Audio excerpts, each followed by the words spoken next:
वो तो मेरा काम है। तुम तो चिल्लाते जाओगे, बहुत से आते हैं बाबा जी हम आपका उपदेश नहीं सुनना चाहते। हमने कहा भाई बहुत अच्छी बात, हम उनसे बुरा कब मानते हैं। चोर आओ, डकैत आओ, ये आओ, सब आ जाओ, बड़े ध्यान से मेरी बातों को तो वो तो लेके रख लेना। अब मैं कुछ आपको सुनाना चाहता हूँ। वर्ण व्यवस्थाएं थी, उसका आपने उल्लंघन किया, उसको तोड़फोड़ दिया, उसको बिगाड़ दिया, नष्ट और भ्रष्ट कर दिया, तो आप सब के सब लोग रो रहे हैं। कोई ऐसा नहीं है कि जो नहीं रो रहा, सब रो रहे हैं। अगर कहोगे नहीं भाई धनी मानी हंस रहे ना, वो तुमसे ज्यादा रो रहे हैं, वो तुमसे भी ज्यादा भयंकर रो रहे। लेकिन तुम क्या कहते हो कि नहीं धनी हंस रहा। मैं कलकत्ते में बैठ के एक बगीचे में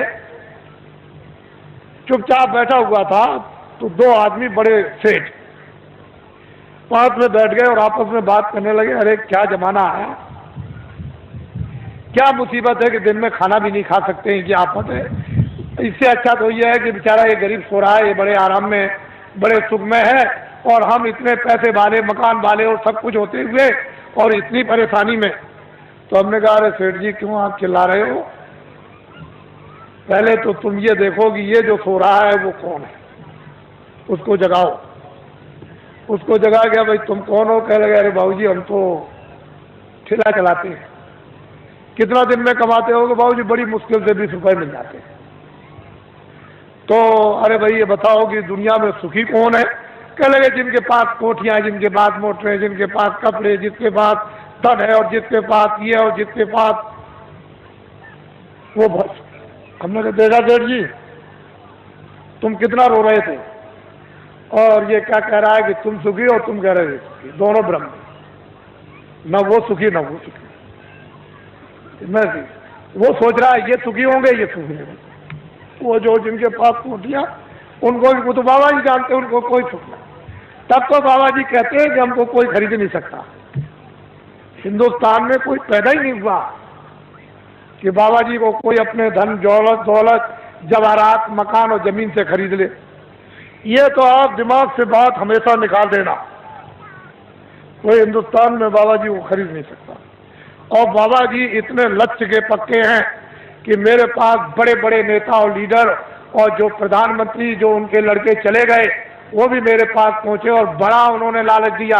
मैंने कहा इसका असर मेरे ऊपर में धूल के बराबर भी नहीं, लेकिन तुम देश का भला नहीं कर सकते, हम तुमको लिख करके देते हैं, आपके द्वारा देश का भला नहीं होगा। हम लिखते हैं आगे बड़ा आपके द्वारा नुकसान होगा देश का, और खूरेजी होगी देश की, और ये होगा और बर्बादी होगी और महंगाई होगा, सब जड़ दिया। और महात्माओं की बात नहीं मानोगे तो ये रास्ता खुशहाली का नहीं, सब कुछ कह दिया। तो मतलब यह है कि बड़े लालच दिए जाते हैं। लोग सोचते होंगे कि शायद बाबा जी को कोई खरीद ले। यह तो अब मेरी बात बड़े ध्यान से यहाँ से आप शुरू करें। पहले तो ये आप बताइए कि आप किराए पर आए हो? ए बच्चियों मैं तुमको किराए पे लाया हूं? बोलो बच्चियों जोर से। पैसे को कह रही नहीं। तो ये बताओ बच्चे बच्चियों मैंने कुछ तुमको रुपया बांटा है?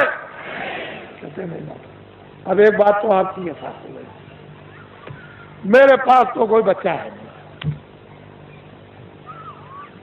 मैं अकेला फकत हूं। अगर तुम्हारी दृष्टि से देखा जाए तो मेरे पास कोई बच्चा। अब ये बताओ जब मेरे पास कोई बच्चा नहीं और मैं तुमको कहता हूं कि तुम किराए के मकान में, तो क्या मैं अमृत के मकान में? मैं भी किराए के मकान में, आपको भी छोड़ना मुझे भी छोड़ना। तो जब मेरे पास बच्चा नहीं तो मोह किसका, लोभ किसका, झूठ किसका, वादा खिलाफी किसके लिए, चोरी किसके लिए, संग्रह किसके लिए? तो मैं ये समझता हूं कि ये जितने खड़े बैठे हैं बच्चे बच्चियां, ये सब मेरे बच्चे हैं। उस दृष्टि से, ज्ञान दृष्टि से तो सब आप मेरे बच्चे हैं, और संसार की दृष्टि से आप अपने माँ बाप के बच्चे हैं। बात समझ में आई? मोटी बात को समझ लीजिए आप। बाबा जी को तो कोई राष्ट्रपति और प्रधानमंत्री बनना नहीं है, न इसकी कोई ख्वाहिश है। अब समझ लो अच्छी तरह से आप। कहीं आप सोचने लगो कि नहीं बाबा जी को कोई ख्वाहिश हो अरे हमको राष्ट्रपति की और प्रधानमंत्री की भाई, हमारे पास तो जनता, इतनी जनता रहती है, और क्या है। जो झूठ बोला जाता, धोखा दिया जाता, बेईमानी की जाती, चोरी की जाती है, लोगों को सताया जाता, लोगों का धन इकट्ठा किया जाता, वो तो सब ये सब ये। तो ये भी आपको पता चल गया कि बाबा जी न प्रधानमंत्री बनते, न बनेंगे, न ख्वाहिश है, न इच्छा, न राशि। अब ये बातें बिल्कुल आपके सामने साफ हो गई। अब दूसरी बात तो अब कुछ नहीं। अब ये उत्तर प्रदेश में जो ये कहा गया है, अखबारों और रेडियो पर बड़ा जोरदार भाषण जो सीधा दिया गया है, तो लोगों ने सोचा होगा कि अरे भाई बहुत अच्छा है, देश में बड़ी तकलीफ, सूखा और अकाल की आ गई, और बड़े लोग जो हमारे नेता और लीडर हैं बड़ा ध्यान रखते हैं, बड़ा ख्याल। असल में जब सत्याग्रह चल रहा था तो इन्हीं नेताओं और लीडरों को लोग क्या कहते हैं, देवता है, देवता। अरे हिंदुस्तान के लोगों, जब देश में 30 साल सत्याग्रह चल रहा था, उस समय पर कहा गया था कि अपने देश का कपड़ा तुम कपास पैदा करो खेतों में, और उसका मोटा दरी के बराबर सूत बुनो, और उसका तुम कुर्ता बनो और पैजामा या धोती, और वो उसका नाम है खद्दड़, उसको तुम पहनो तो देश आजाद हो जाए। हमने 30 साल ये सुना। क्षमा कीजिएगा, माफ कीजिएगा, ये सब स्पीचें पूरी 30 साल सुनी और अंग्रेजों का राज होश में देखा। उनके कर्मचारी अधिकारी और उनके अगर कहीं कोई घटना हो जाए, कहीं पर कत्ल की घटना हो जाए, तो सारे जिले के अधिकारी टूट पड़े, मजाल है। लेकिन क्या, 6 पैसे तोला चांदी मेरे सामने, शुद्ध प्योर, कहीं मिलावट का नाम निशान नहीं, 12 रुपए तोला सोना मेरे सामने बिकता था। 6 पैसे मजदूर को मजदूरी मिलती थी, और बेईमानी का नाम नहीं था, और पूरा गुजारा होता था मेरे सामने की। 1 रुपए का 60 किलो चावल, 60 किलो गुड़ और 60 किलो चना बाजार में बिकता था, देहातों में तो छोड़ दीजिए। और सब लोग, ये इनकी व्यवस्थाएं बनाई हुई थी कि 1 इंच की भी जमीन किसी के पास नहीं है तो बड़ा ही तुम चले आओ खेत में, एक बोझा बांध लो, लोहार बांध लो, धोबी बांध लो, ब्राह्मण बांध लो, जिसके पास जमीन नहीं खेत में आ जाओ, 1 गट्ठा बांध के।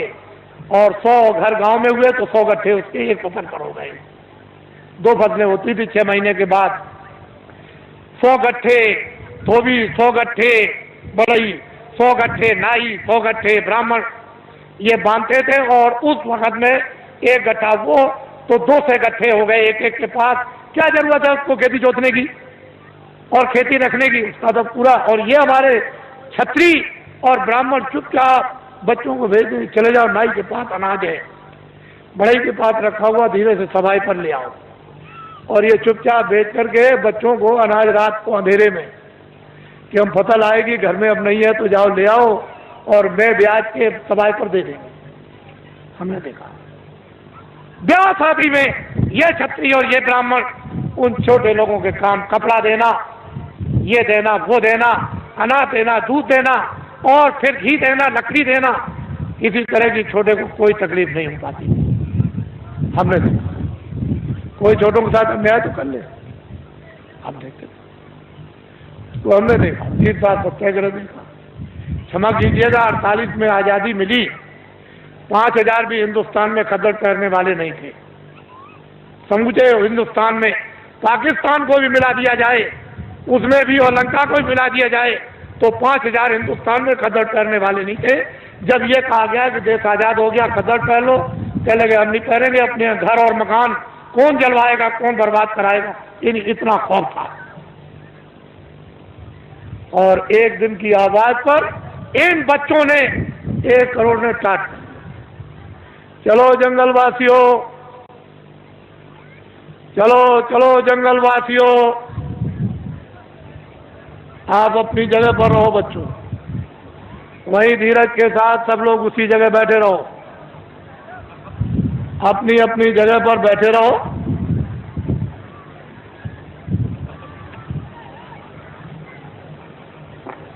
सब लोग बैठे रहो और अपनी आंखों से काम लो, कानों से काम लो, बुद्धि से काम लो। जल्दी चलो जंगलवासियों, एक दफे सबके सब भगवान को के नाम को बोलो जोर से, जय गुरुदेव। बैठ रहो बच्चियों, बच्चियों बैठ जाओ, सबके सब बैठ रहो, वहीं बैठ रहो, घबराओ मत।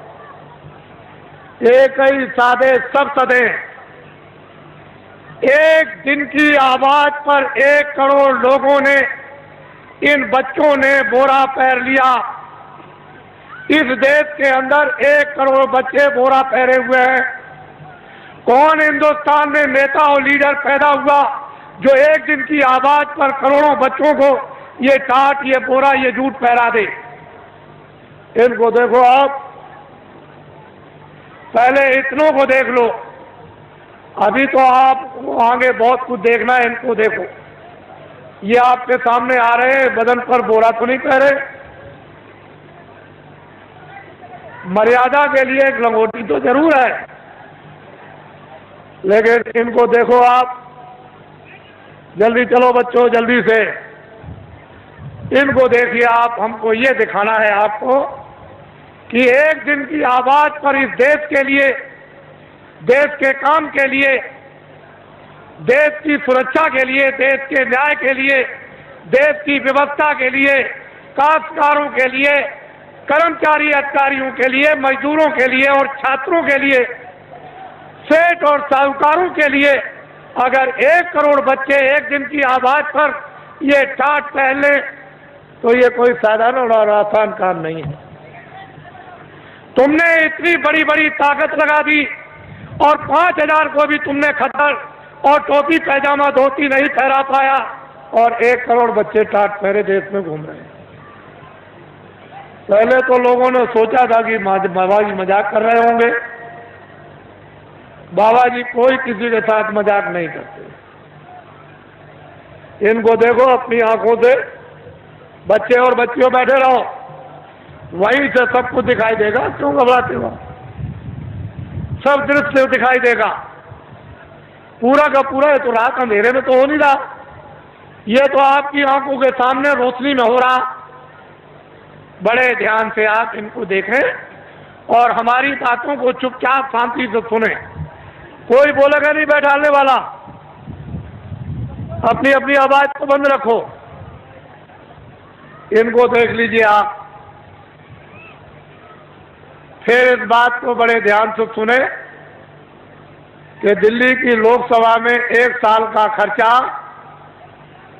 जो एमपी जो दिल्ली में उस पार्लियामेंट लोकसभा में बैठते हैं, साल भर का लोकसभा का केवल खर्चा 35 अरब का। कितने अरब का? जोर से बोलो। 35 अरब का। इस भारत की आबादी यानी भारत की जनसंख्या 2 अरब की। कितने अरब की? जोर से बोलो, कितने अरब की? मैं आपकी बुद्धि से पूछना चाहता हूं कि दिल्ली की लोकसभा में एमपी बैठ करके, शासन करने वाले बैठकर ढंढोरा पीट कर रखवार रेडियो पर कि 80 करोड़ 80 करोड़ और 80 करोड़ का लोकसभा में बैठ करके बजट बनाया जाए, तो मैं आपसे मोटी बुद्धि से पूछना चाहता हूं, 2 अरब की आबादी को पूरा पड़ जाएगा? और रेडियो पर आपने जो ढंढोरा पीट रखा है और जो नसबंदी और गर्भपात आपने जो कुछ भी करवाया और 4-4, 5-5 महीने के बच्चों को जो आपने गिरवा दिया, क्या ये हत्या नहीं है? ये अपराध नहीं है? अंग्रेजों के राज में एक भी अगर गर्भपात गिराया जाता था और पता चल जाए अधिकारियों को, तो न्यायालयों में जाकर के उसको सजाए मौत की सजा होती थी। आए देशवासियों, क्या वो कोई कानून नहीं था? इतने आपने गर्भपात गिराए, इतनी नसबंदी कर्मचारी अधिकारियों की आपने इमरजेंसी में इनको पकड़कर सेठ साहूकारों को, इन देवियों को और बच्चों को पकड़कर आपने इतना बड़ा, आपने जनसंख्या की कमी के लिए आपने जो काम किया, और इस समय पर 2 अरब की आबादी है। बोलिए आप फेल हो गए कि नहीं? बोलिए फेल हुए कि नहीं?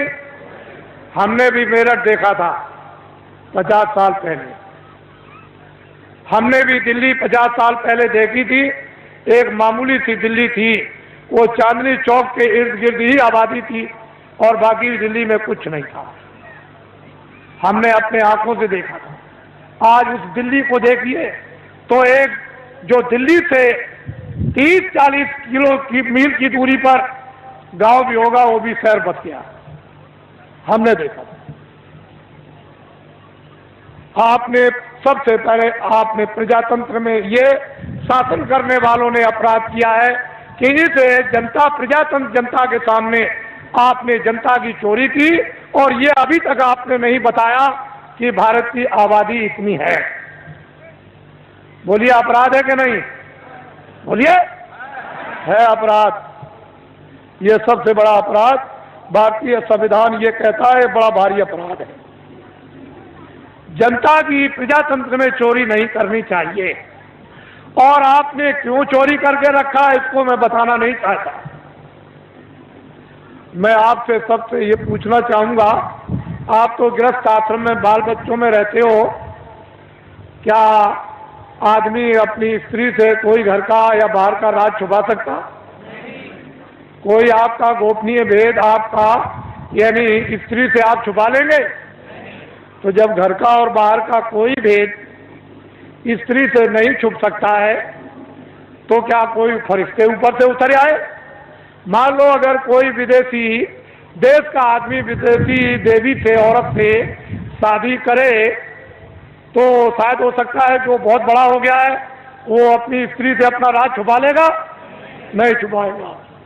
तो ये बताओ कि देश का आदमी विदेशी औरत से शादी चलते फिरते में करे, मंदिर भी ना हो और मस्जिद भी ना हो और मुल्ला भी ना हो और पंडित भी ना हो और दरिया का किनारा भी ना हो और कोई मंदिर और मठ भी ना हो, गिरजाघर भी ना हो, और चलते में अगर शादी कर ले तो उसको राजा बना दोगे?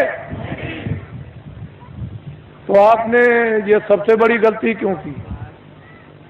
भारत के प्रधानमंत्री ने विदेशी स्त्री से शादी की है, और आपने ये अपराध क्यों किया कि उसको राजा बनाया? क्यों आपने ये अपराध कर डाला, ये बताइए।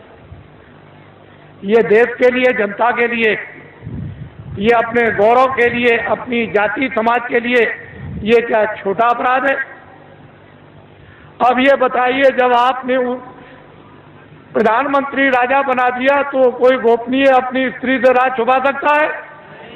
तो ये सिद्ध और साबित हो गया कि मंत्रालय का, फौज का और उनका, और जो योजना बनाते हैं, जो कमजोरियां हैं इस प्रजा की, इस जनता की, इस देश की, इस हथियारों की, उड़ने वाले हो, मारने वाले हो, जो कुछ भी फैक्ट्रियों का उत्पादन हो या संग्रह हो, वो सब विदेश में चला गया।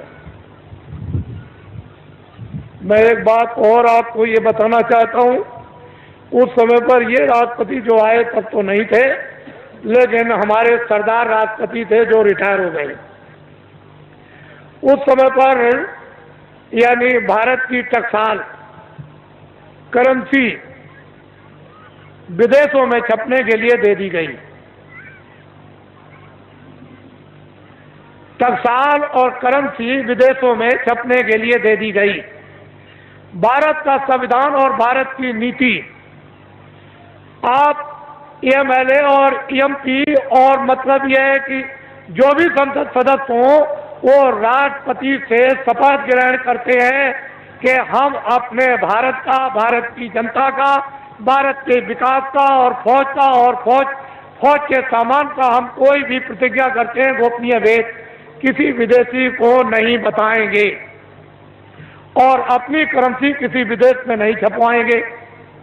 फिर राष्ट्रपति न्यायाधीश, जो मुख्य न्यायाधीश दिल्ली में रहते हैं सुप्रीम कोर्ट में, उनसे शपथ लेते हैं कि हम कोई भारत की जनता के खिलाफ यानी गोपनीय ऐसा राज ओपन नहीं करेंगे जिससे हमारे देश का और भारत की जनता का नुकसान हो जाए। और अगर आप ये गोपनीय राज भारत और भारत की जनता का, फौज और फौज के सामान का अगर आपने ओपन कर दिया तो संविधान का अपराध आप लोगों को लग गया। वो करेंसी टकसाल विदेशों में छपने लगी।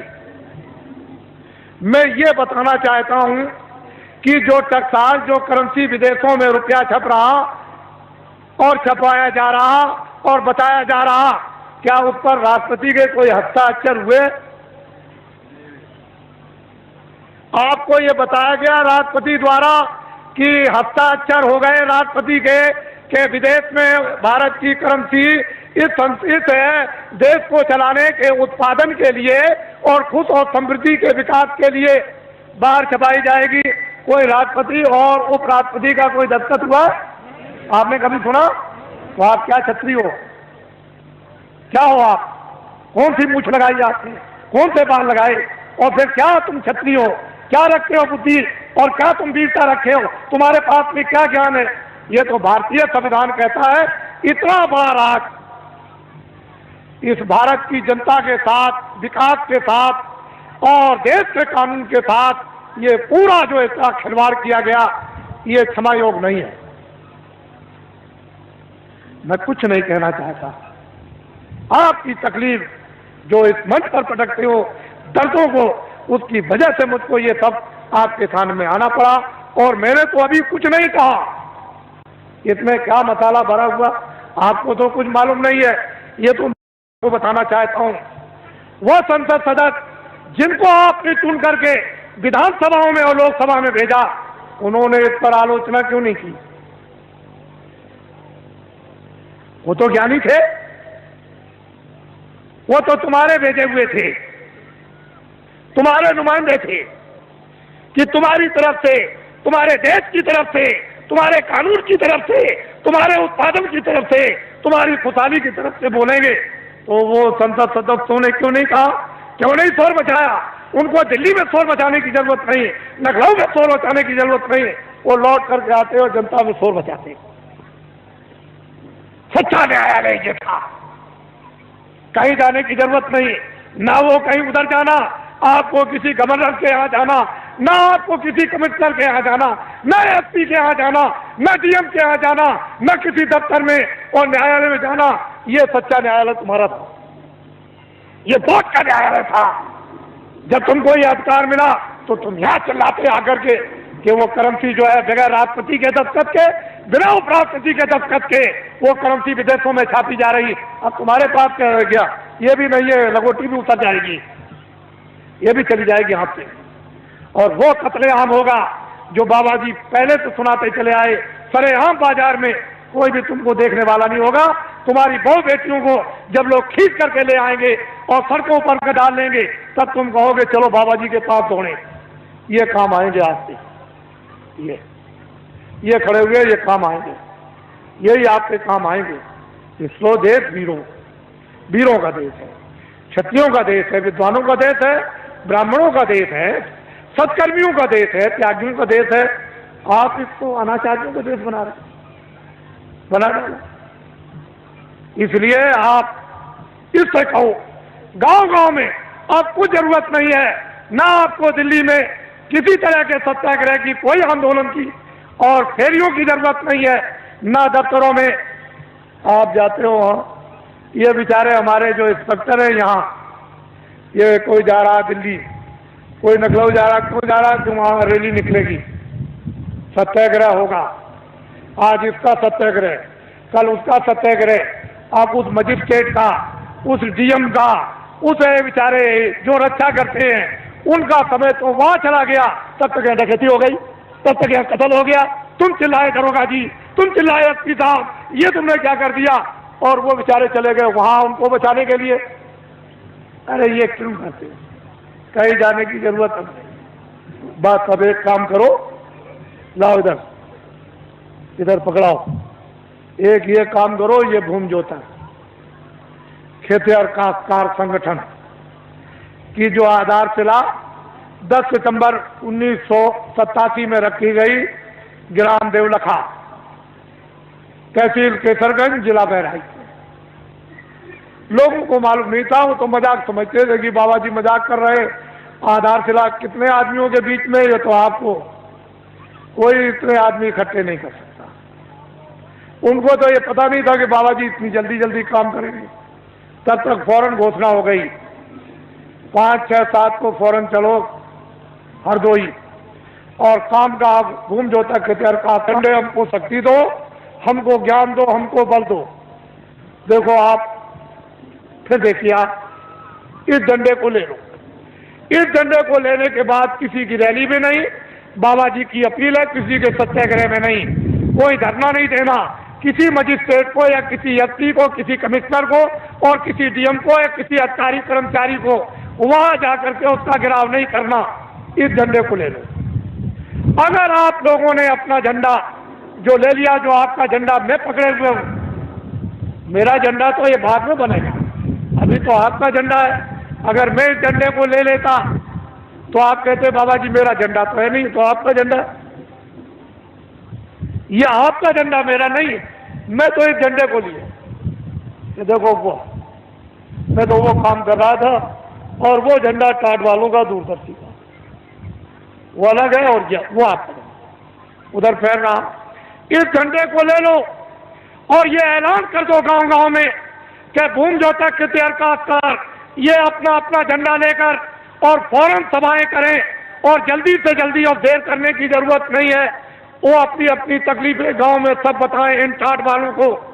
जो भी आपको पर्चे मिल जाए प्रस्ताव के, उसमें ट्रैक्टर का कर्जा, ट्यूबवेल का कर्जा, नाली का कर्जा, कुएं का कर्जा, इंजन का कर्जा, मेड़ का कर्जा, भैंस का कर्जा, बैल का, घोड़े का, गधे का, बकरी का, सुअर का, और हलों का, और यंत्रों का, और खाद और गैबर गोश्त का, और खादों का, और बीजों का, जितना भी कर्जा 40 सालों का सरकारी रदा तुम दे सकते हो कि नहीं दे सकते हो, वो झंडे लेकर के तुम बखास्त करो और अपनी चीज को पटको जल्दी से, और ये कहो कि झंडे अब हम इस योग नहीं रह गए, हम में ये समर्थता नहीं रह गई, अब हमारा 40 सालों का सरकारी जितना भी कर्जा है वो मैं ब्याज के माफ हो जाना चाहिए। बस आप अपनी आवाज को बाहर निकालो, वो सुन रहा है, वो सब कुछ करेगा। तुम क्यों घबराते हो? लेकिन आवाज नहीं निकालोगे तो कुछ नहीं हो सकता है।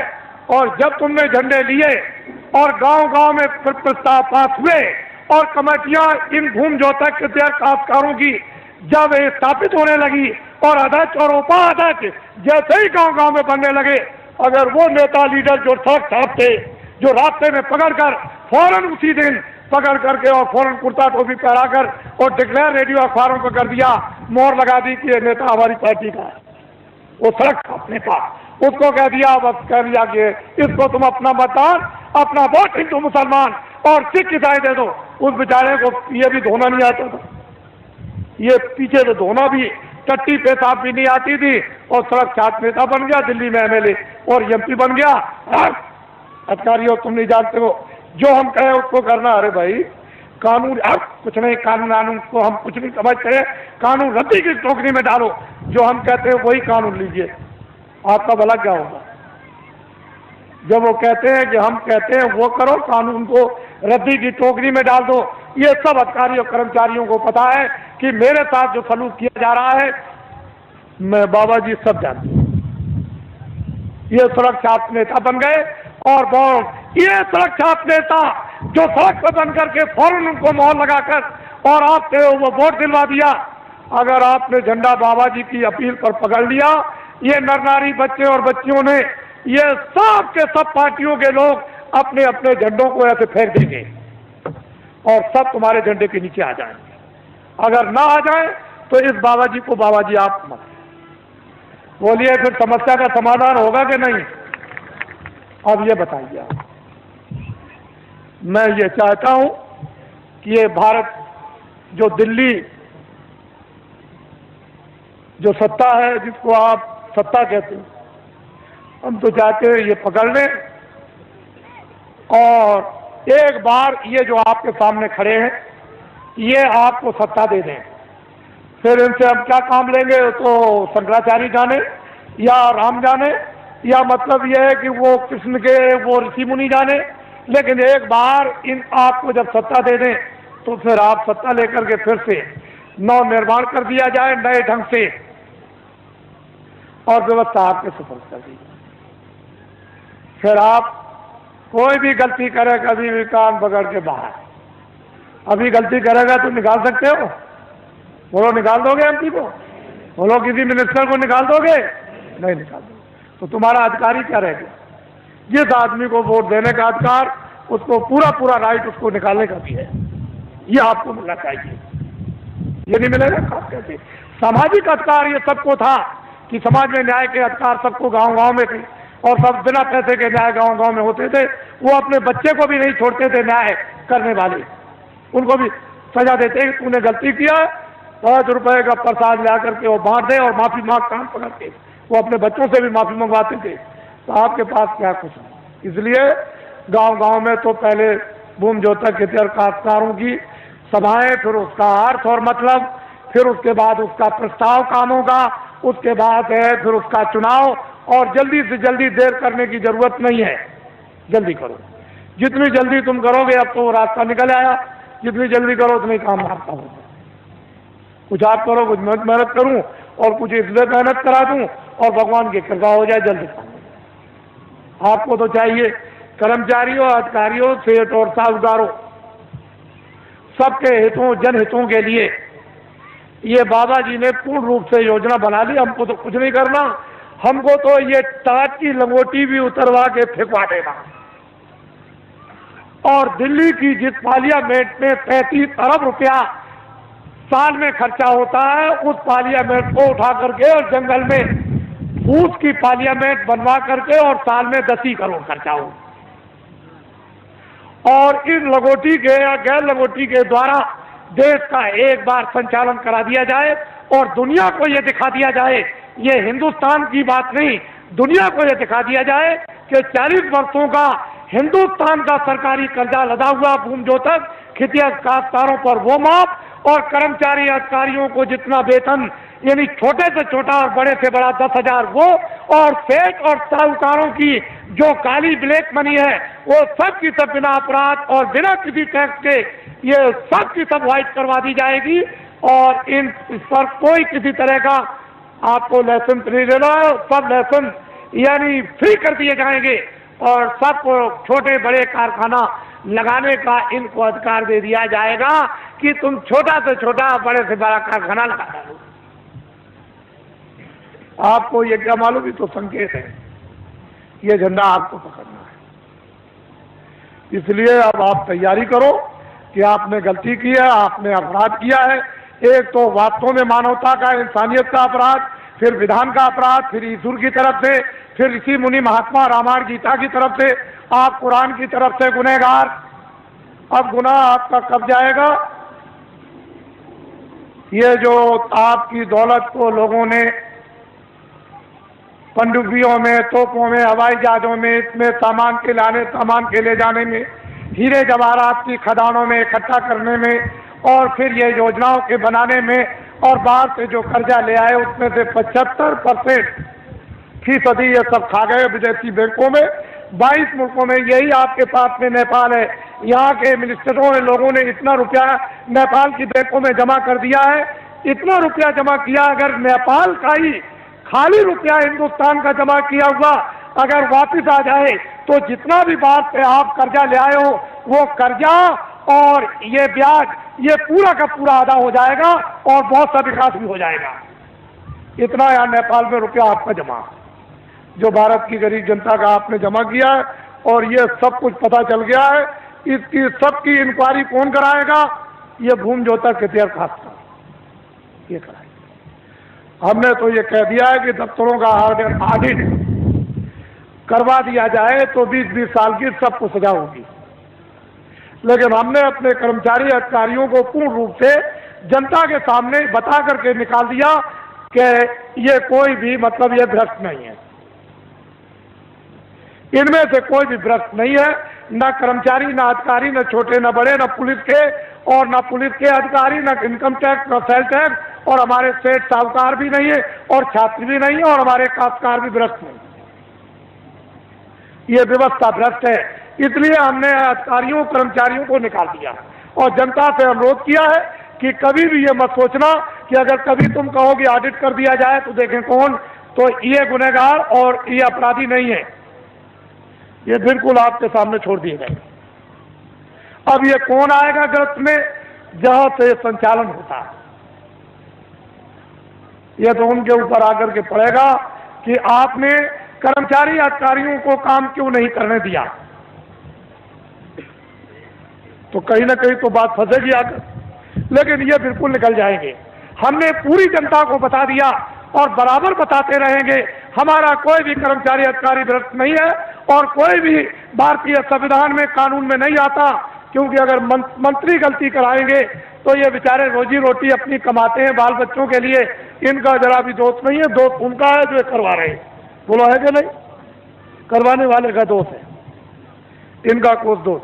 अगर इनके पास जमीन होती और जागीर होती तो इनसे कह देता कि नौकरी छोड़ दो, लेकिन अब जमीन और जागीर नहीं है तो मैं कह भी नहीं सकता, फिर नहीं कह सकता, इसलिए कोई दोषी नहीं है। आप इस पर गंभीरता से आप विचार करो। अब आइए एक आपको पहले एक कहानी सुना दें। एक राजा का राज था, राजा के राज में प्रजा बड़ी सुखी थी। अपनी जगह बैठ लो बच्चों, राजा अभी बैठे रहो, देर लगेगी, अभी बैठे रहो, देर लगेगी। राजा के राज में प्रजा, अभी सब चीजें देखो, अभी देर है। राजा के राज में प्रजा बड़ी दुखी थी, सुखी थी, हर तरह से संपन्न थी, न्याय से, खुशहाली से, समृद्धि से, सोने से, चांदी से, कपड़ों से, अन्न से, व्यवहार से, उठने से, बैठने से, सेवा से, मोहब्बत प्यार से, सबसे सुखी थी। 2 बच्चे थे, राजा ने अपने बच्चों को महात्माओं के आश्रम में पढ़ने के लिए भेज दिया। अकस्मात कोई सहयोग की बात, अकस्मात राजा का देहांत हो गया। प्रजा बहुत रोई, मेरा धर्मात्मा, मेरा बड़ा पुण्यात्मा, मेरा राजा बड़ा अच्छा राजा हमारा चला गया, अब हमारी देखभाल कौन करेगा। तो लड़कों को बुलवाया विद्वानों ने कि भाई बिना राज के राज तो ठीक नहीं है, तो इसलिए एक काम करो कि अब भाई ये तो स्थान ग्रहण कर लो।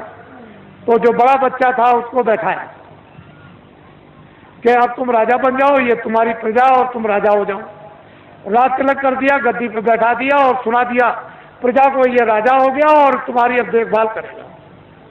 उस बेचारे को अनुभव तो कुछ था नहीं पूरा, क्योंकि अब महात्माओं के आश्रम में जब गए तो पढ़ा तो नहीं। बस थोड़े दिनों के बाद प्रजा दुखी रहने लगी, प्रजा में गड़बड़ी होने लगी, प्रजा रोने और चिल्लाने लगी। राजा बहुत कुछ सोचे कि मैं क्या करूं, मैं बहुत उपाय करता हूं लेकिन प्रजा को कोई सुख नहीं मिल रहा।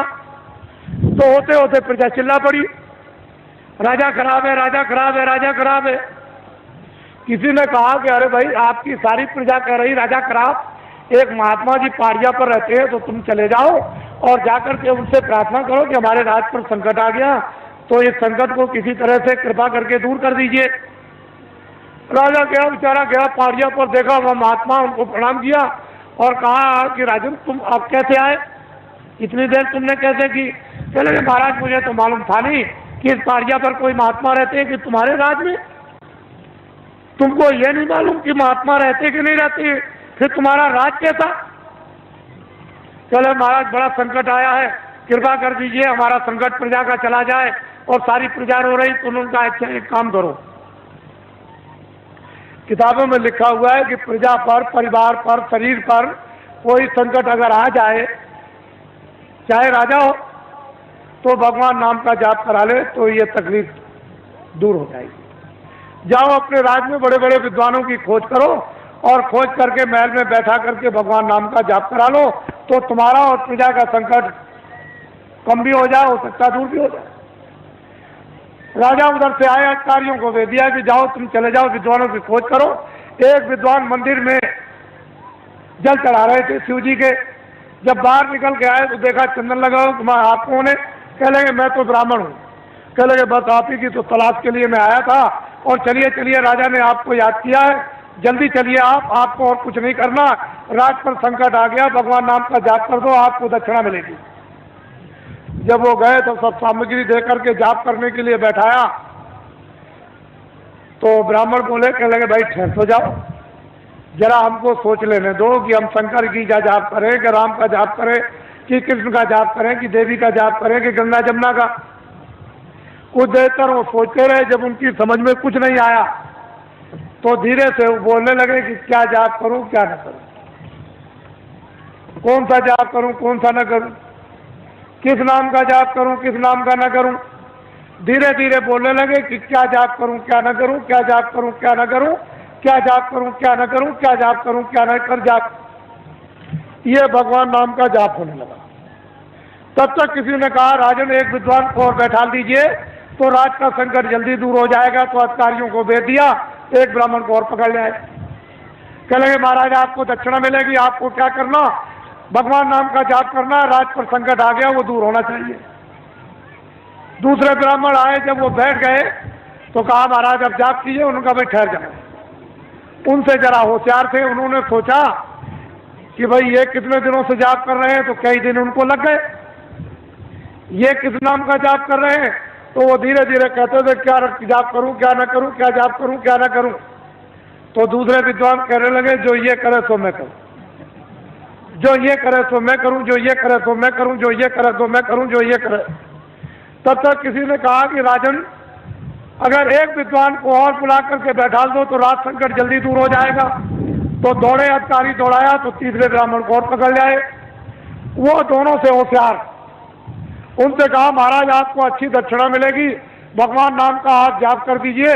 तो जब बैठ गए तो उन्होंने कहा भाई ठहर जाओ, मुझे सोचने दो, विचारने करने दो, जाप करने के लिए तुम्हें आए।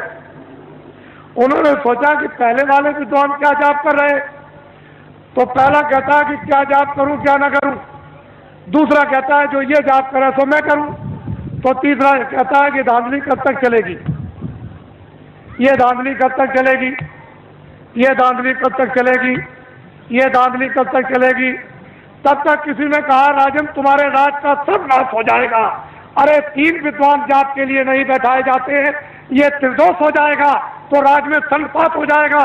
चौथे विद्वान को जल्दी खोजो और उसको ले आओ, तब राज संकट जाएगा। तो दौड़ पड़े अधिकारी, चौथे को पकड़ लाए। जब चौथे आए तो तीनों से चौथे होशियार। उन्होंने सोचा कि भाई पहले वाले 3 क्या कर रहे हैं, तो एक कहता है कि क्या जाप करूं क्या ना करूं, क्या जाप करूं क्या ना करूं। तो दूसरा कहता है जो ये करे सो मैं करूं, जो ये करे सो मैं करूं।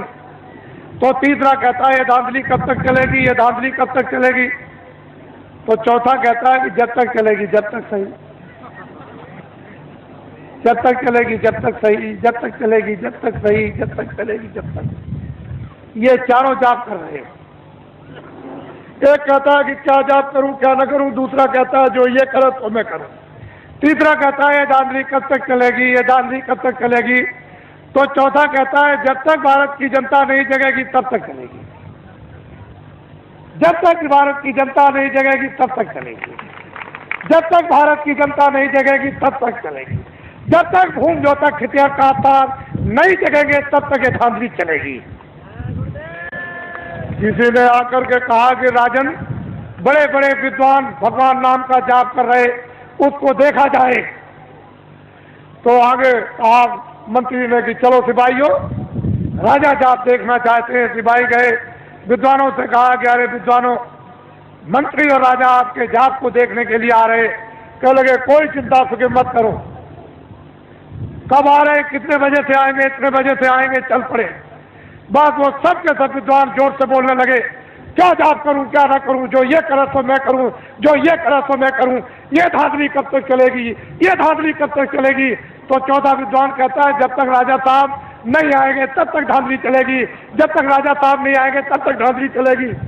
तो राजा साहब ने जब कानों से सुना कि अरे, एक कहता है कि क्या करूं जाप करूं क्या ना करूं, दूसरा कहता है कि ये करे तो मैं करूं, तीसरा कहता है धांधली कब तक चलेगी, ये धांधली कब तक चले, चौथा कहता है जब तक राजा साहब नहीं आएंगे तब तक चलेगी। तो राजा साहब ने कहा रे बदमाशो, मैं आ गया, अब तुम्हारी बदमाशी नहीं चलेगी। आप तो अभी क्या मालूम, आप लोग घबराओ मत, ठहर जाओ, वहीं बैठे रहो और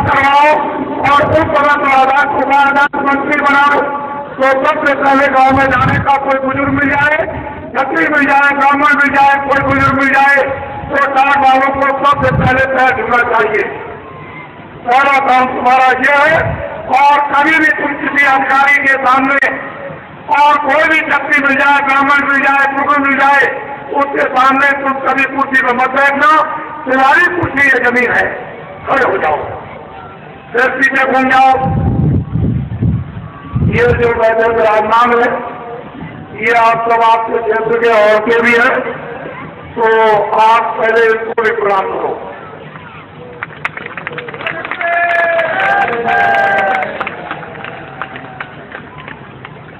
इनको देखिए आप, बाबा जी चाहते हैं कि जो व्यवस्थाएं, सब व्यवस्थाएं जो खत्म हो गई, ये बड़े बड़े लोग बैठे हैं सामने और पीछे, ये जमींदार थे, जागीरदार थे, ये कोई काम नहीं करते थे। इनका काम क्या था कि लोगों को न्याय देना, लोगों को न्याय दिलवाना, रक्षा करने और वक्त पर उनके काम आना।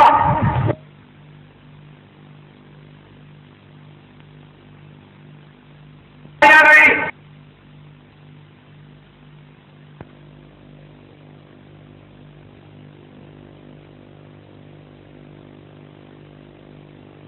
झोला लेकर पीछे पीछे जो राम ने वरदान दिया था, जब भगवान राम जा रहे थे सोमनाथ को, तो नर नारियों के साथ में विदा करने के लिए हिजर भी गए। भगवान राम ने कहा कि जाओ नर नारी, तुम अयोध्या लौट जाओ, हम जल्दी वापिस 14 वर्ष पूरे करने पर आ जाएंगे। तो नर और नारी तो चले गए, लेकिन अयोध्या के हिजर नदी के किनारे पड़ गए। जब भगवान राम लौट कर आए और नदी पार करने लगे तो वहां बहुत लोग पड़े हुए, पूछा तुम लोग कौन हो, क्या सरकार हमको अयोध्या भेजे? यहाँ कैसे पड़े हुए हो कि सरकार आपको विदा करने आए थे? जब आप वनवास 14 वर्ष के लिए जा रहे थे तो गए क्यों नहीं? कि सरकार आपने नरनारियों को आदेश दिया था कि तुम अयोध्या लौट आओ, हमने नर नारी तो हम सरकार अगर आपके आदेश के प्रति आपका आदेश भी हुआ तो ये पड़ गए। उन्होंने कहा जब तुम 14 वर्ष से हमारी तरह तुम समस्या करते रहे कि सरकार पूछ लीजिए आप। चले जाओ, हम बहुत प्रसन्न और खुश हो गए। हम तुमको ये वरदान देते हैं कि जब सहयोग आएगा तो दिल्ली का राज तुम विधवा को दे दिया जाएगा।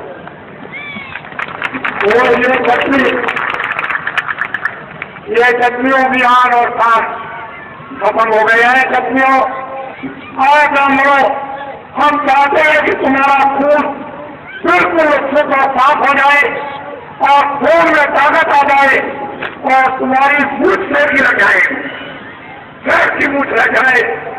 और अब तुम्हारा ये फिर से खून साफ करने का और शेर की मूछ लगाने का ये काम है कि गाँव में तुम जल्दी से जल्दी चलो और होम योद्धा के साथ ये वैचारिक क्रांति का ये आप ये झंडा उनको पकड़ा दो। ये तुम्हारा काम है। अब तो तुम्हारा खून साफ हो जाएगा और तुम सत्य तुम दे सकते तो कहलाओगे। ये तो परिश्रम करना ही पड़ेगा, इसमें अब तुम बच नहीं सकते हो। ये तुम्हारे लिए बहुत उत्साह है और इसमें भी और कठोर काम आएगा। फिर तुम क्या करोगे? ये तो अभी सस्ता करो, खड़ा हो जाओ और पीछे घूम जाओ। ये इस मैदान में हमारे बहुत से मनाना और प्रेरक का सामान आया है। ये लोग ये कहते आए कि सामान का हमको पैसा दे दीजिए। क्या बताएं, ये सामान लेने हमको किराया देने को मिले। ये अविश्वास महात्मा ऋषियों मुनियों के साथ कभी नहीं होता था। ये अविश्वास इसलिए सबसे पहले आप जिन लोगों ने अविश्वास ये विचार में और धर्म के काम पर किया है उनको भी आप प्रणाम करो। और सबसे फासला से एक पैसे की गलती नहीं। और जो कुछ भी आपने सामान दिया है उसका आपको पूरा जो वादा किया है कि हम किराया का देते हैं, पूरा किराया आपको मिलेगा। किसी को किसी चीज की घबराने की जरूरत नहीं। जब तुम आश्रम कराओगे, बाबा जी तुम सही बैठे रहे तो हमारे नाम से लाखों रुपए का सामान ला सकते हो, लेकिन लोग जानते हैं कि एक नए पैसे की गलती नहीं, खल हो जाओ, फिर पीछे घूम जाओ और फिर तेजी से पीछे घूमो। ये हमारे अधिकारियों ने बहुत मेहनत की, कर्मचारियों ने, और हमारे जो स्कूल का ये मैदान है छात्रों का, उन्होंने शायद लोगों ने जिन्होंने इस मैदान में योगदान दिया। खड़े हो जाओ, ये हमारी माताएं आई है जिससे तुम पैदा किए हो, फिर वो प्रणाम करो। ये हमारी माताएं हैं, तुम इनके पैदा हुए तो प्रणाम करो। इनके सामने तो वादा कर रहे हो, ये वादा एक भी झूठा नहीं होना चाहिए, क्योंकि ये वादे कुछ गया इनके सामने। तुम बस समझ लो, जिन्होंने इनके सामने का वादा पूरा कर दिया, बस समझ लीजिए, वो मुझे प्राप्त कर जाएगा। और माताओं के सामने का जिसने वादा पूरा नहीं किया, वो समझ लीजिए आप कि चला गया। जैसे सोने की लंका रावण की चली गई वैसे ही खड़ा हो जाओ, फिर पीछे घूम जाओ और फिर पीछे घूमो। मैं जरा सबका दर्शन करूंगा, क्योंकि सब बच्चियां हैं, बच्चे हैं, सोचते हैं बाबा जी दूर खड़े हुए हैं तो जरा नजदीक से देख ले। सभी इच्छा करते हैं कि बाबा जी को नजदीक से देखा जाए, तो बैठे रहो आप, दबाओ नहीं, मैं उधर से आऊंगा और सबका दर्शन करता हुआ और फिर जाऊंगा।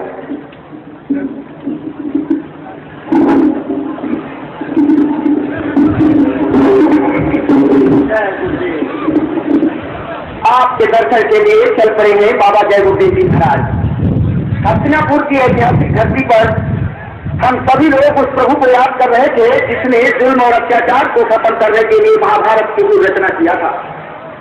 आज वो शक्ति उतर करके धरती पर वही जैसा क्षत्रिय का जो समूह हिंदुस्तान की धरती पर 1.7 करोड़ है, उनके दर्द को दूर करने के लिए धरती पर उतर गई।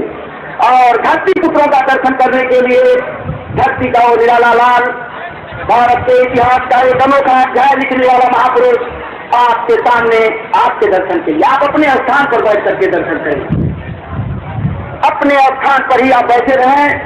बाबा जय गुरुदेव जी महाराज अच दया करके आपका दर्शन कर रहे हैं और आप उनके दर्शन से जो लाभ उठा रहे हैं, ये तो इतिहास और वक्त बतलाएगा। आप आज होम जो क्षत्रिय का संगठन के इस ऐतिहासिक सम्मेलन हस्तिनापुर में जो 29, 30 और 31 तारीख को संपन्न होने को था, आज उसका ये आखिरी और समापन दिवस है। समापन के अवसर पर दर्शन कर रहे लोगों, आप कितने ही भाग्यशाली हैं, इसकी सराहना देवतागर भी नहीं कर सकते। आप सब अपने अपने स्थान पर बैठ करके ही दर्शन का लाभ लें, जिससे कि पीछे के लोग भी पूरी दर्शन की अभिलाषा से आए हुए हैं, उनकी भी अभिलाषा पूरी हो।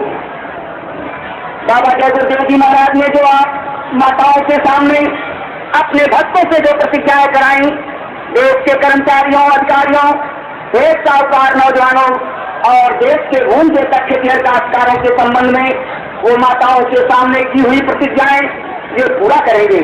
बीच में गुरु हैं आज इस हस्तिनापुर की ऐतिहासिक धरती पर। जय गुरुदेव।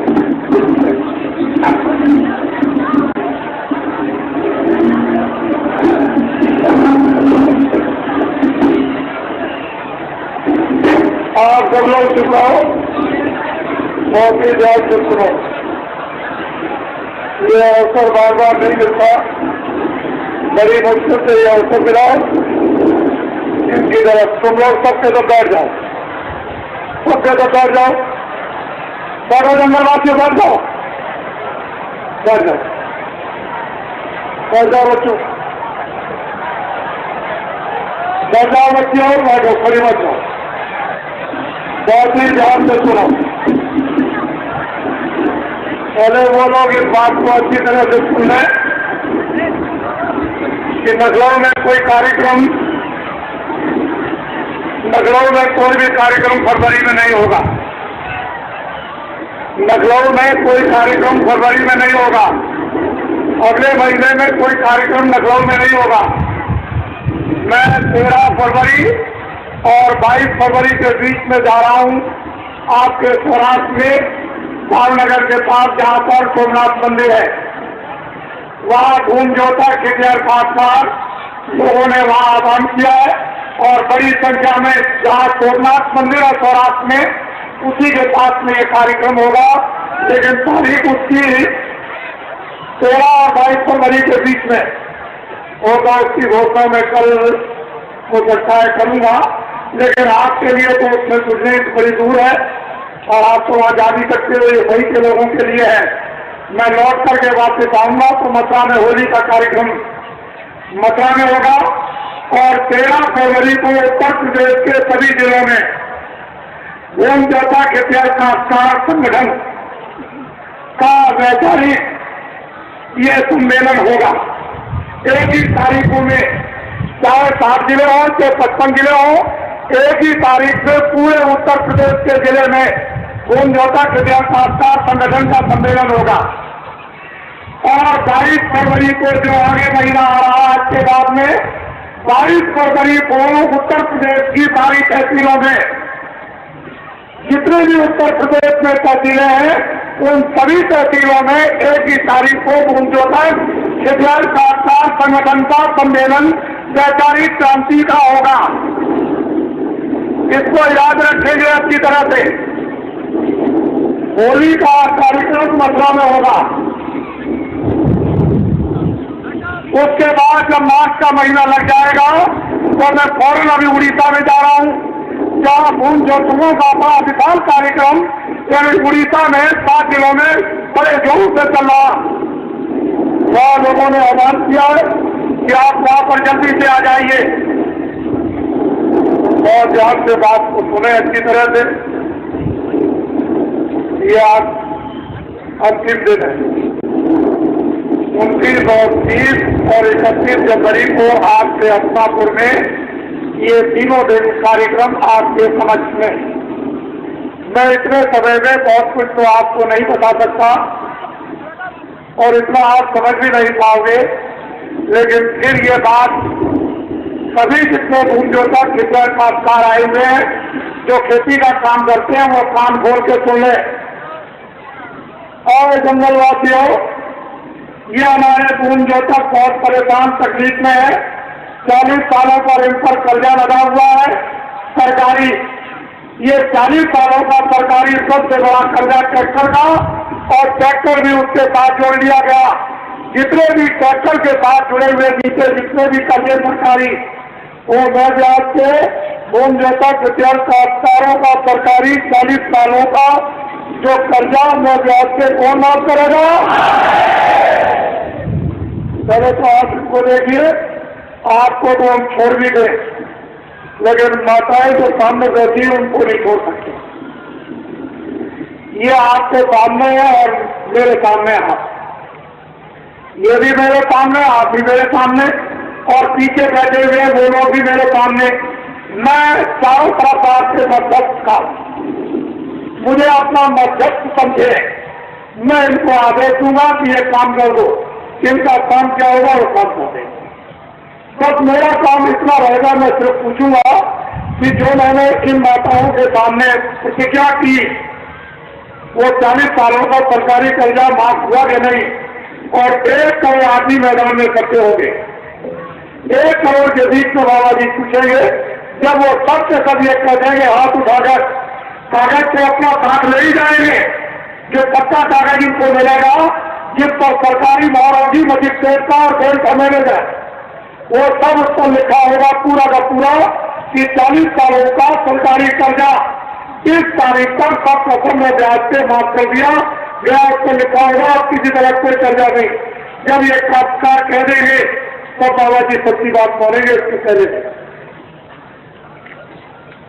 ये हमारे जो सरकारी अधिकारी जिसको कह दिया भ्रष्ट है, जिस व्यक्ति ने कर्मचारी अधिकारियों को कह दिया कि ये भ्रष्ट है, उसको इस्तीफा पहले ही दे देना चाहिए था। ऐसे लोगों को उसने कह दिया कि भ्रष्ट है, और अध्यक्ष कौन है? ये ऐसे ही रह गए। हमारे देश का कोई कर्मचारी अधिकारी भ्रष्ट नहीं है। ये जो दिल्ली सरकार के शासन करते हैं संपूर्ण रूप से यही भ्रष्ट है और इनकी दवा काम करेगा, ये सामने बैठे हैं, ये दवा कर देंगे। इनको रास्ता अभी तक मालूम नहीं था, लेकिन अब इनके सामने रास्ता आ गया। घबराने की जरूरत नहीं, बाबा जी की अपील है। ये अपना झंडा पकड़ लो, किसी भी रैली में बाबा जी की अपील पर भाई को उनको तक कर, यानी रैली में नहीं जाएगा, ना उनके सत्याग्रह में, ना वो कमिश्नर का गिराव करेगा, ना एसपी का करेगा, ना डीएम का करेगा। किसी भी दफ्तर में गिराव करने की जरूरत नहीं। और न वो बिजली के बारे में पूछता है, न वो गन्ने के बारे में पूछता है। और कौन कहता कृपया कामकाज को ये चाहिए कि ये झंडा अपना पकड़ ले।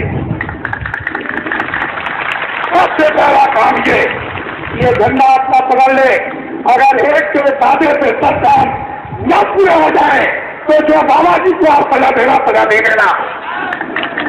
हम सजा तुम्हारी तरफ से बोलने के लिए तैयार है, लेकिन झंडा आपको ये जान है के लोग कि उन्होंने अपना निजी झंडा पकड़ लिया और किसी झंडे के नीचे बहकावे में लोग लालच से नहीं आएंगे। और कभी कोई लोग लालच मत, बहुत तुम लोग लालच में आए, बड़े बड़े तुमने झंडों के लिए नारे लगाए कि जिंदाबाद मुर्दाबाद, इससे निकल गए वहां नारे लगाए, उस झंडे के नीचे उससे निकल गए वहां फिर झंडे, सात के झंडों से निकलकर और मरीज बनने की जरूरत नहीं, अपना झंडा नहीं। अगर तुम्हारा मर्ज न चला जाए तो दे देना, ये झंडा जंगलवासियों खड़े हो जाओ, नीचे घूम जाओ, उनको भी देखो। हमारे जहां बीच में बैठे दोनों तरफ, वो साथ वाले बैठे इधर घूमो तक, ये विद्यार खासदार संगठन के, और फिर इधर घूम जाओ। सामने ये हमारे आए हुए हैं, ये कुछ सुनने के लिए बाबा जी के मस्तक में ऐसी नवीन नवीन योजनाएं जो आपको स्वप्न में भी मालूम नहीं होगी, इस खोपड़ी में है। लेकिन हमको बता क्यों दे, क्यों कि मुझे तो कोई लोग लालच है नहीं। मैं इतना ही आपको बताना चाहता हूं कि जो लोग ये कहे कि कौन जोता के दिया खासदारों का सरकारी कर्जा 40 सालों का मैं ब्याज के माफ कर दिया जाएगा, अगर वो लोग आपको ये कहे कि बैंक सभी हिंदुस्तान से बंद हो जाएंगे तो उनसे ये कह देना हिंदुस्तान का कोई बैंक बंद नहीं होगा और रुपया रखने के लिए उन बैंकों में जगह नहीं रहेगी, उस रुपये को रखने के लिए नई बैंकें और खोलनी पड़ेगी। उनके लिए जवाब है, उनको कह देना बाबा जी को कुछ नहीं चाहिए, ये बाबा जी समझते नहीं। और ये बाबा कौन होगा? जितना विदेशों से कर्जा आया इस भारत के विकास के लिए, इस जनता की सेवा के लिए, वो तो 75% खर्च कर गए। बाबा जी जब तुम झंडा पकड़ लोगे अपना किसी भी रैली में और सत्याग्रह नहीं जाओगे, और दिल्ली की सत्ता जब आपको दे दी जाएगी तो बाहर के विदेशों के राष्ट्रपतियों को बुलाया जाएगा, बोलिए आपने कितना कर्जा दिया, सबसे पहले इस कर्जे को माफ कीजिए। मैं पहला व्यक्ति हूँगा कि जो विदेशों से कर्जा मिला वो पहले कर्जा आपसे माफ करवा दूंगा।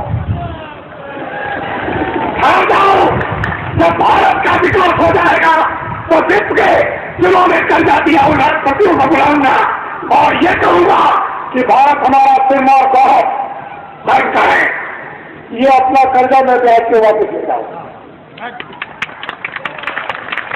वापस ले जाऊंगा। हमारे देश का नाम सदा से होता आया और वो हमारा सिद्धांतवादी देश है, चरित्रवान सदाचारी। लेकिन इन लोगों ने ये हिजड़ों के पीछे आप लग गए बरदान में, अब तो वस्ती खत्म हो रहा है उसका, और तुम भी अब तक जाओगे। अब क्या है, पीछे घूमो, सामने घूम जाओ और एक दूसरे से प्रणाम करो।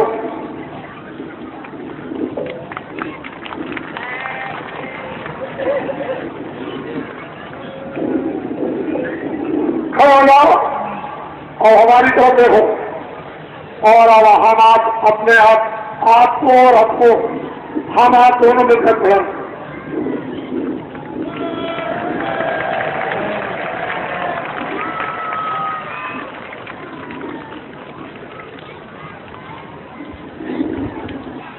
बोलो, आपकी समझ में कुछ आया? बच्चों, आपकी समझ में कुछ आया? तो बच्चों, आप थोड़ा सा भजन भी कर लेना। रोटी बच्चों की सेवा, जब रात को सोने जाओ 5 मिनट 10 मिनट तो देख के भजन भी कर लेना। तुम्हारा भजन साथी हो जाएगा जब जाने लगे। और इधर तुम्हारे लिए हम मेहनत कर ही रहे हैं। ये सब चीजें तुम्हारी समझ में आ रही। और धीरे से आप 7:30 बजे आपको और उसकी बात सुनाएंगे। आपको आज 7:30 बजे आज अंतिम दिन है। 7:30 बजे और उनकी चीज सुनाई जाएगी। खड़े हो जाओ जंगलवासियों और इधर को घूम जाओ सूरज की तरफ। चलो सीधे चल लो, चलो आने को जंगलवासियों।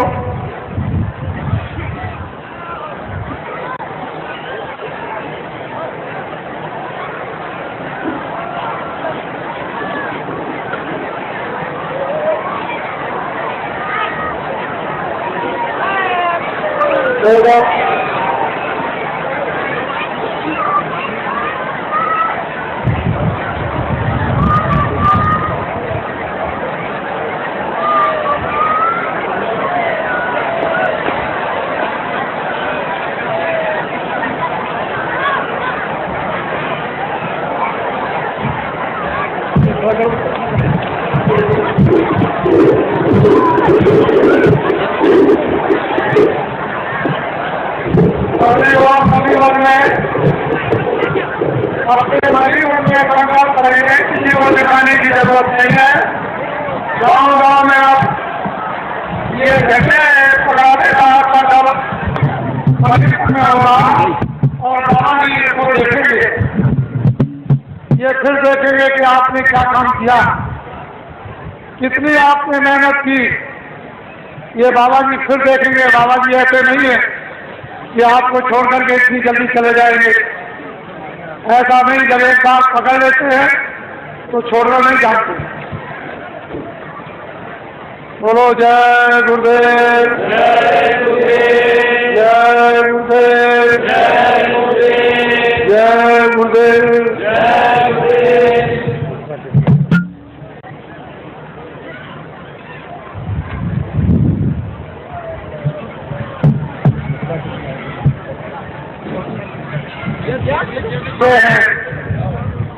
मथुरा के प्रसिद्ध चौबे, ये मथुरा में जो पूरा समाज चौबों का है उसके ये अध्यक्ष हैं। अरे मथुरा के चौबे हैं और पूरे समाज के अध्यक्ष हैं, यानी जय गंगा मैया और जय जमुना मैया, उस धर्म के स्रोत जगाने वाले। ये इनको देखिए आप देखिए, आप देख रहे। और बाबा जी का आश्रम भी मथुराई में इन्होंने देखा है। बोलो जय गुरुदेव, जय गुरुदेव, बोलो जय गुरुदेव, जय गुरुदेव।